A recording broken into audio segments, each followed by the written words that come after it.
मैं यहाँ 15 मिनट से हूँ, मेरा तक गला खुश्क हो गया है। अब आप सोचिए, जिन बच्चियों को आपने देखा, 2 साल की बच्ची, 4 साल की बच्ची, आंखों में इन्फेक्शन हो गया क्योंकि 6 दिन से वो बाहर यहाँ सो रहे हैं। सब कुछ, बर्तन तक उनके फेंक दिए गए, कुरान शरीफ जो है वो तक उनको रिट्रीव नहीं करने दिया। तो आप देख रहे हैं यहाँ पे क्या हाल है।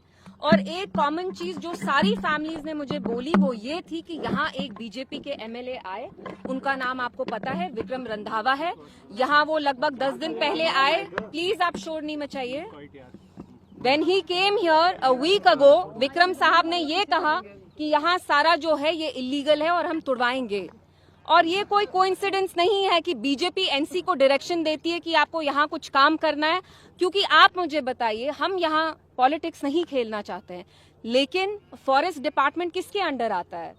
और ये आज की ही बात नहीं है, लगभग अप्रैल में ये स्टार्ट हुआ। आरएसपुरा में लगभग 20 घर गिराए, उसके बाद कठुआ में 30 घर गिरवाए, यहाँ पे लगभग 30-40। तो एक सिस्टमैटिक ये है प्लानिंग कहीं ना कहीं सिस्टम में कि बीजेपी इनको डायरेक्शन देती है और फिर वही एनसी यहाँ लागू करता है। क्योंकि यहाँ पे डीएफओ साहब जो आए, बुलडोजर लेके आए, वो फॉरेस्ट डिपार्टमेंट के अंडर आते हैं। फॉरेस्ट डिपार्टमेंट जावेद राणा साहब के अंडर आता है।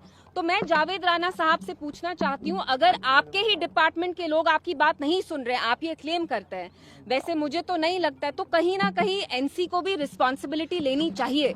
हर एक चीज में वो यूटी नहीं कर सकते हैं। यहाँ डीएफओ आए हैं और यहाँ जो सारे घर थे, और लगभग 50-60 साल से ये लोग जो गुजर हैं, बकरवाल हैं, वो यहाँ 50-60 साल से रह रहे थे।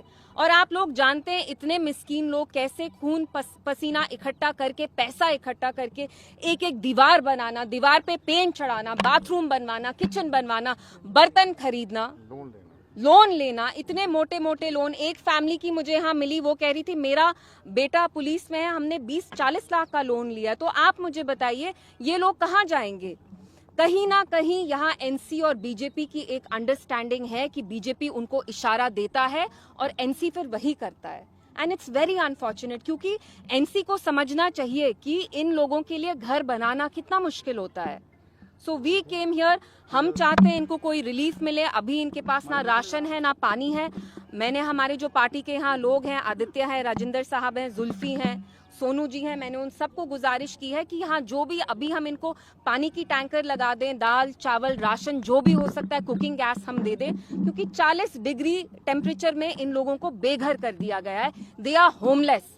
Just in the span of seconds, their house has been reduced to rubble, it has been reduced to mud, it has been reduced to bricks, ashes and dust. And this is deeply unfortunate कि जो Yogi ji UP में bulldozer model चलाते हैं, कहीं ना कहीं वो आज जम्मू कश्मीर में खुद एनसी सरकार इम्प्लीमेंट कर रही है, which is predominantly been elected to secure every resident of Jammu and Kashmir. So this is deeply unfortunate. और आप लोग ये भी जानते हैं, जो पीडीपी ने लैंड बिल लाया, वो तक बीजेपी ने कहा कि ये लोग लैंड ग्रैबर्स हैं, लैंड जिहाद बोला बीजेपी ने, एनसी ने वही कहा हम ये बिल पास नहीं होने देंगे बिकॉज दे लैंड ग्रैबर्स। तो कहीं ना कहीं आप देखिए बीजेपी और एनसी का तालमेल है। इन गरीब फैमिलीज का जिनकी ये जमीन है, उनको एनसी लैंड ग्रैबर कहता है और बीजेपी इनको लैंड जिहादीज कहता है। So we appeal to the government की जल्द से जल्द आप इनको कुछ रिलीफ दीजिए and take responsibility. My appeal and humble request to the forest minister is this, that you must take responsibility. और अगर आप कह रहे हैं कि आपकी इंफॉर्मेशन के बगैर हुआ, तो आप उस कुर्सी पे फिर बैठे ही क्यों हैं?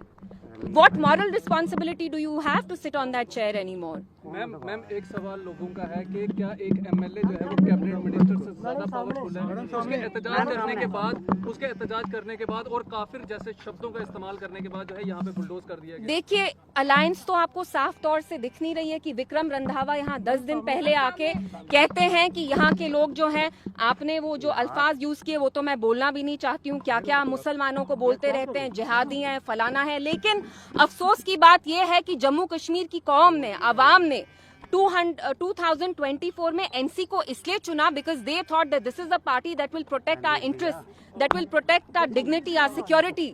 बट आज वही सरकार, एनसी सरकार, आप प्लीज शोर मत मचाइए, वही एनसी सरकार आज बीजेपी के साथ हाथ में हाथ मिला के जो बीजेपी उनको बोलती है वही कर रही है। यहाँ पुलिस के लोग ही नहीं आए हैं सर, यहाँ डीएफओ आया है without permission. What he is done is illegal. इस पे सुप्रीम कोर्ट की भी रूलिंग है कि कहीं भी इंडिया में अगर आप किसी का भी घर डिमोलिश करते हैं, you need to give them at least 2 weeks notice. In this case, no notice was served to the families. Ma'am यहाँ पे कुछ ऐसी खबरें भी निकल के आई हैं कि कुरान शरीफ की जो है वो बेअदबी की गई है, नमाज पढ़ते हुए लोगों को जो है वो घसीट के बाहर निकाला गया है। वो आपको दिखाता है कि ये एक डिविसिव कम्युनल एजेंडा है, लेकिन अफसोस की बात ये है कि बीजेपी का कम्युनल डिविसिव एजेंडा यहाँ एक मुस्लिम पार्टी चला रही है, नेशनल कॉन्फ्रेंस चला रही है, जिनकी पहली ड्यूटी यही थी कि वो अपने लोगों की हिफाजत करें, और ज्यादातर लोग जम्मू कश्मीर में मुसलमान ही हैं। लेकिन आप देखिए, जिन पार्टी को यहाँ के लोगों ने, खास तौर से गुजर बकर वालों ने चुना, वही लोगों को आज आग में झोंक रही है। They are not here to stand up for their own people. Ma'am क्या एनसी सरकार को फॉरेस्ट आप मुझे एक बात बताइए, फॉरेस्ट डिपार्टमेंट एलजी साहब के अंडर आता है? किसके अंडर आता है? एलजी साहब के अंडर आता है। फॉरेस्ट डिपार्टमेंट जावेद राणा साहब के अंडर आता है। He has to take some responsibility. ये तो बेशर्मी की बात हो गई कि आपका ही डिपार्टमेंट ऑर्डर पास करता है, आप यहाँ डीएफओ को भेजते हैं। वो क्या रहे थे, मुझे बिल्कुल भी खबर नहीं थी। वो पीर पंचाल में थे उधर। तो then what moral responsibility does he have? मतलब वो उनकी क्या ड्यूटी है अपने लोगों के प्रति? अगर उनकी कुर्सी इतनी पावरलेस है तो वो कुर्सी छोड़े। Then he should abdicate. He should completely abdicate. एक इंक्वायरी इनिशिएट की गई है, आप उस इंक्वायरी को किस तरह से देखते हैं? देखिए, मेरा कातिल ही मेरा मुंसिफ है, क्या हक मुझे देगा? जिन लोगों ने यहाँ इनके घर तोड़वाए, वो उनको अब क्या इंसाफ देंगे? आप लोग इतने समझदार हैं प्रेस वाले, आपको पता नहीं डीएफओ किसके अंडर आते हैं? फॉरेस्ट डिपार्टमेंट के अंडर आते हैं। तो क्यों नहीं वो ये रोक पाए? रोकने के बजाय उनने ही इनको यहाँ भेजा। जब उन्होंने यहाँ दौरा किया उस दिन उनके साथ गार्ड तक नहीं था, डीएफओ तो दूर के बाद गार्ड तक नहीं था। देखिए, you are getting into trivial technicalities which have no bearing on what has happened here. One thing is very clear that a BJP MLA toured this area a fortnight ago, and when he came here, when Vikram Randhawa came here, he very clearly threatened all the people who live on this patch of land, and he very clearly said कि मैं यहाँ आपके घर demolish कराऊंगा। और उनका agenda यहाँ NC ने इम्प्लीमेंट किया है, because forest department Vikram Randhawa के अंडर नहीं आता है, फॉरेस्ट डिपार्टमेंट एनसी के अंडर आती है। और आज की तारीख में अफसोस की बात है कि एनसी बीजेपी के अंगूठों पे, उंगलियों पे नाच रही है। लेकिन लोगों का ये कहना है कि एमएलए विक्रम रंधावा को से ज्यादा पावर है। मामला जाएगा, पीडीपी का क्या कदम? देखिए, we are exploring all our options right now. We want, यहाँ इतनी गर्मी है, हम यहाँ खड़े तक नहीं हो पा रहे हैं। वी वांट इमीडिएटली लोगों को कुछ रिलीफ मिले, यहाँ उनको राशन दिया जाए, बर्तन दिया जाए, ड्रिंकिंग वाटर दिया जाए। यहाँ पीने तक का पानी नहीं है। So we want them to get some short term relief. And को कोर्ट तक लेगी। देखिए, पीडीपी ने तो लैंड बिल पास करने की कोशिश की, जब एनसी ने कहा यही लोग लैंड ग्रैबर हैं और बीजेपी ने कहा ये लैंड जिहाद करते हैं, तो हमने तो पूरी कोशिश की कि हमारा बिल असेंबली में भी पास हो। And if we have to move the court and if we have to seek justice from the honourable high court, we will approach the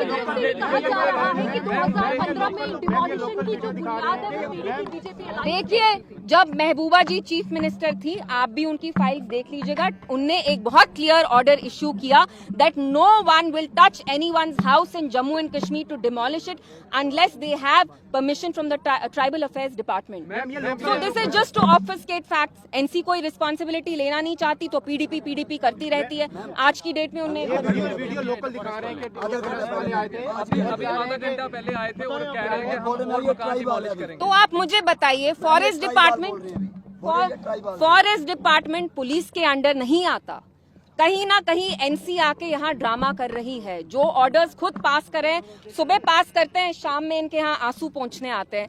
I don't wish to politicise the matter. I want to ask our honourable chief minister, sir, where do you expect that these families will go?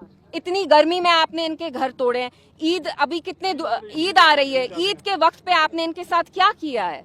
So please take some responsibility. If it is such a powerless government, then please resign. Thank you.